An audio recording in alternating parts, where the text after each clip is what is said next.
প্রতিদিন রাজ্যে বিভিন্ন জায়গাতে অবৈধভাবে আসা বাংলাদেশি আটক হচ্ছে পুলিশের হাতে। প্রধান রেল স্টেশন বাধারঘাট থেকে মঙ্গলবার আবারও একজন বাংলাদেশি সহ আটক একজন ভারতীয় পাচারকারী আগরতলা রেল পুলিশের হাতে ধরা পড়ল।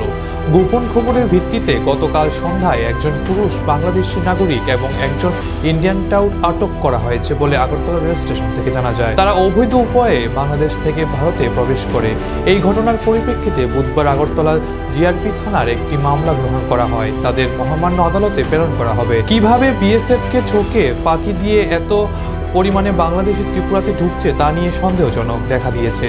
তারা ত্রিপুরাকে কাজে লাগিয়ে আগরতলা বাধারঘাট রেল স্টেশন থেকে ভারতের বিভিন্ন জায়গায় রাজ্যে যায়। কিসের জন্য এত বাংলাদেশি রাজ্যে রেল করে ভারতে বিভিন্ন রাজ্যে আসছে তাই এখন প্রশ্ন।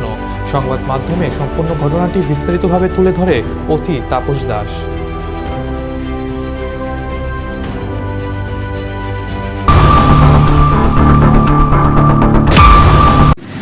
হ্যাঁ, আমরা গতকালকে গোপন সংবাদে আছে যে একটা বাংলাদেশি র্যাকেট একটা গ্রুপ আছে, তারা মানে ভারতের বর্ডার ক্রস করে রেল স্টেশনে এসছে। তো তারপর আমরা আমাদের যে আরপিএফ আছে প্লাস গোয়েন্দা দপ্তর আছে, আমরা যারা কর্মীবৃন্দ আছে সবাই মানে রেল স্টেশনে ওই চেকিংয়ে মানে লেগে যায়। তারপরে আমরা একজন বাংলাদেশি লোককে অ্যারেস্ট করেছি, সঙ্গে ওনাকে যে হেল্প করছেন যিনি কলকাতা বর্ধমান বাড়ি, ওনাকে আমরা ডিটেন করেছি এবং অ্যারেস্ট করেছি।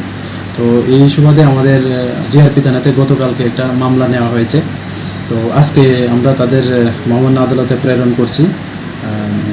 এই আর তাদের নাম যিনি বাংলাদেশি ন্যাশনাল, ওনার নাম হলো রিঙ্কু দাস, উনি চট্টগ্রাম ডিস্ট্রিক্টে ওনার বাড়ি।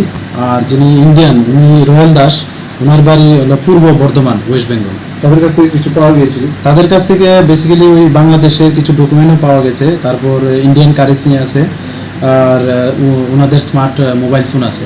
তাদেরকে কি আজকে আদালতে পাঠানো হবে? হ্যাঁ, আমরা জুডিশিয়াল কাস্টডিতে আমরা রিমান্ড চাচ্ছি, তো ইন্টারোগেশন করা যায় আর কি আরও কিছু পাওয়া যায়। একটা কি লাগানো হয়েছে?